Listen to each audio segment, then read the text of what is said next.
years ago. But what used to happen was there'd be dry and there'd be damp corn.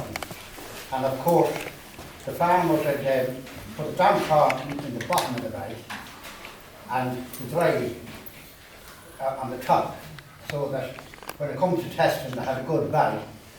But I was doing a job down in Ilden. I had done all garbage cash and carry years ago.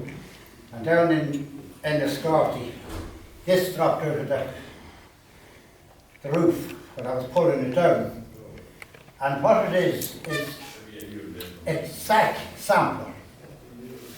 You used to stick that down into the bag, give it a few levels, and then a sample from 3 different types of the bag. Not too very clever. What's this? Yes, yeah. So, and they were still using that up in the 1980s. We used to bring corn to Garrison. Yeah. And grants, you'd have to take a sample with the, and everything was based on moisture content. Yeah. And if the moisture content of the grain was over 18%, you were paying less. And the more they had to try, the more you had to pay. So it's fantastic. That's a lovely thing. It is, and I haven't come across one of them. It's very handy, like, to give a fella a rap. Yeah, handy. If he gave you any abuse or anything. Head of that hard and pick them up. All right. Any other questions for the lads just when, or for Richard? It's strange to do when you see all the dockets. You know what I mean? Today, like, it's all computers and receipts and everything else, and the whole hand, the actual hand, 30 years ago, 40 years ago, when I was in Gagan, there was dockets and everything was so precise, and you were out a penny, or and this time of the year, in January, late January and February, there'd be nothing doing, and Larry would go along and he'd get all the dockets and docket books and he'd throw them out on the tape counter, and he'd go through them. Oh my God, he'd find you were 5 pence out on this and 5 pence out on that.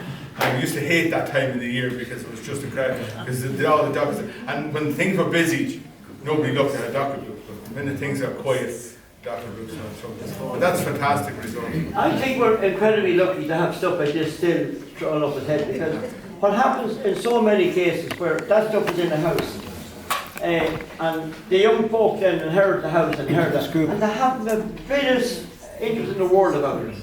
And it's very important to always, like when Navan carpet was closing down, I had a pain in the arse with make myself used to with this man here, going in and out, fellas picking up bits and pieces of machinery and all that out for me.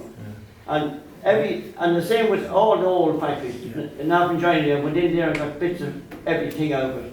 To have something we can talk about that we don't say, oh yeah, that used to be the Trim Road, but to show something out of it is a different thing. So.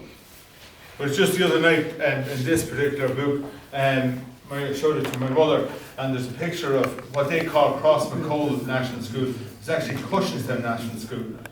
And what's the name of that book? It's Pather Murray's. It's coming out on the 10th of February.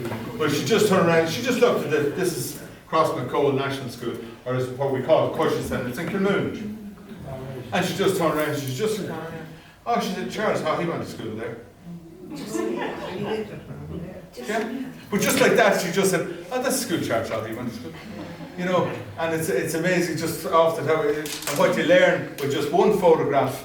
And I said to Tom French today, and like it was just, it was just something to miss, and he said it's great to have it for the launch of the book in February, All right, good night. Sorry for keeping. Thanks again.